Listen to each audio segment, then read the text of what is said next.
সময়ের সবচেয়ে আলোচিত শব্দ সংস্কার। পট পরিবর্তনের পর তেমন কোনো দৃশ্যমান সংস্কার চোখে না পড়লেও জামাত শিবিরের বড় ধরনের সংস্কার এসেছে বলে মনে করছেন সচেতন মানুষ।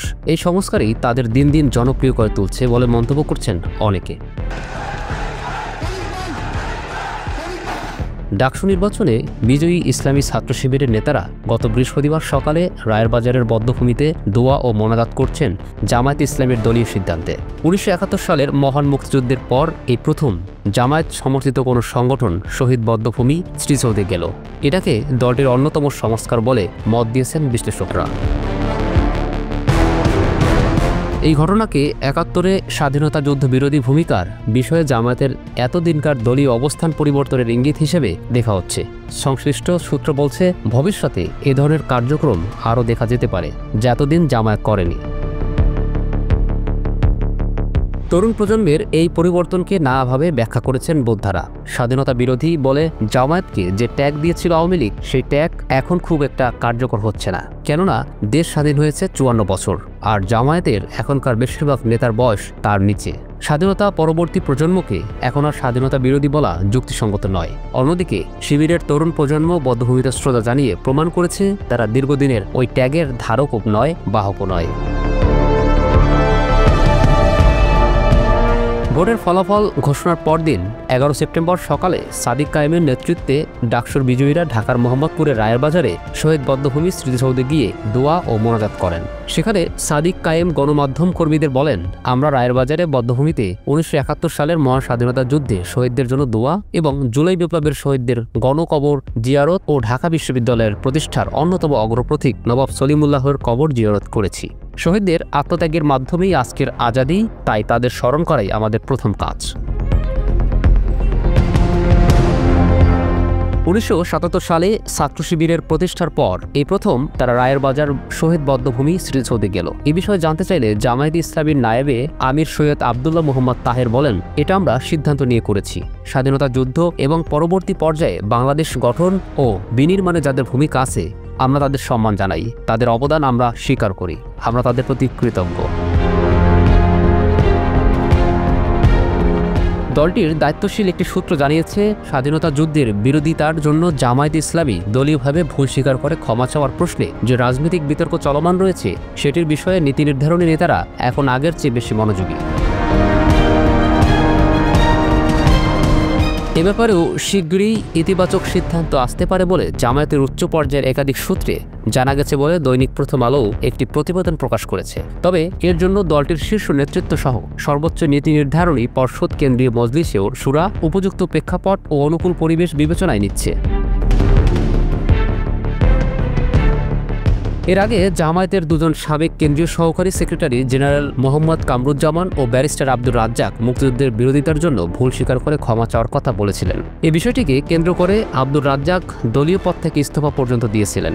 সম্প্রতি তিনি মৃত্যুবরণ করেন, আর কামরুজ্জামান ৭১-এ মানবতাবিরোধী অপরাধে ফাঁসিতে দণ্ডিত হন। তিনি জামায়াতের তৎকালীন আমিরকে ঢাকার কেন্দ্রীয় কারাগার থেকে লেখা এক দীর্ঘ চিঠিতে দলের সংস্কারে কিছু পরামর্শ দিয়েছিলেন। জানা যায়, দলের সংস্কার, বিশেষ করে মুক্তিযুদ্ধের সময়ে জামায়াতের ভূমিকার জন্য ক্ষমা চাওয়ার মতামত জানিয়ে দলের সমর্থন না পাওয়ায় হতাশ হয়ে ২০১৯ সালে পদত্যাগ করেছিলেন আব্দুল রাজ্জাক। তখন তিনি পদত্যাগপত্র লেখেন, অতীতে আমি অনেকবার পদত্যাগের কথা ভেবেছি, কিন্তু এই ভেবে নিজেকে বিরত রেখেছি যে যদি আমি অভ্যন্তরীণ সংস্কার করতে পারি এবং ৭১-এর ভূমিকার জন্য জামায়াত জাতির কাছে ক্ষমা চায়, তাহলে তা হবে একটি ঐতিহাসিক অর্জন। কিন্তু জামায়াতের সর্বশেষ পদক্ষেপ আমাকে হতাশ করেছে। পদত্যাগপত্রে রাজ্জাক উল্লেখ করেছিলেন, ২০১৮ সালের ৩০ ডিসেম্বরের জাতীয় সংসদ নির্বাচনের পর জানুয়ারি মাসে জামায়াতের করণীয় সম্পর্কে তার মতামত চাওয়া হয়। তিনি যুদ্ধকালে জামায়াতের ভূমিকা সম্পর্কে দায়িত্ব গ্রহণ করে ক্ষমা চাওয়ার পরামর্শ দেন। জামায়াতকে বিলুপ্ত করে নতুন নামের দল গঠনেরও পরামর্শ দেন। যুদ্ধাপরাধের সঙ্গে জড়িত থাকার অভিযোগ আসা নেতাদের দলের নেতৃত্ব থেকে সরে দাঁড়ানোর পরামর্শ দিয়ে ২০১০ সালের নভেম্বরে কারাগার থেকে চিঠি লিখেছিলেন মোহাম্মদ কামরুজ্জামান। দীর্ঘ ওই চিঠিতে কামরুজ্জামান তখনকার পরিস্থিতিকে খুব নাজুক ও জামায়াতের জন্য কঠিন চ্যালেঞ্জ উল্লেখ করে তা মোকাবিলায় ৩টি বিকল্প পথের কথা উল্লেখ করেন। 3 নম্বর বিকল্পটি ছিল এরকম, আমাদের যাদের বিরুদ্ধে যুদ্ধাপরাধের মিথ্যা অভিযোগ আনা হচ্ছে তারা জামায়াতের নেতৃত্ব থেকে সরে দাঁড়াবো এবং সম্পূর্ণ নতুন লোকদের হাতে জামায়াতকে ছেড়ে দেব। অর্থাৎ একটা নিউ জেনারেশন বা নতুন প্রজন্মের জামায়াত হবে এটি। ৭১-এর স্বাধীনতা বিরোধী ভূমিকার জন্য ক্ষমা না চাওয়া এবং দলে বাস্তবভিত্তিক সংস্কারের পদক্ষেপ না নেওয়ায় ক্ষুব্ধ হয়ে ২০২০ সালের ২রা মে আমার বাংলাদেশ পার্টি বা এবি পার্টি গঠন করেন জামায়াতে ইসলামীর কেন্দ্রীয় মজলিসের শুরা সদস্য মুজিবুর রহমান মঞ্জু।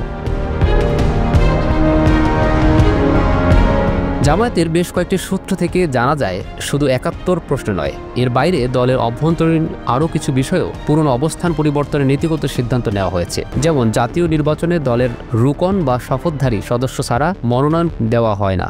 আগামী নির্বাচনে এ শর্ত শিথিল করা হবে। এবার জামায়াত নৈতিকতার মানদণ্ডে উত্তীর্ণ গ্রহণযোগ্য ব্যক্তিদের দলীয় মনোনয়ন দেবে। এক্ষেত্রে অন্য ধর্মাবলম্বীদের বিষয়ে উদারনীতি নেওয়া হতে পারে।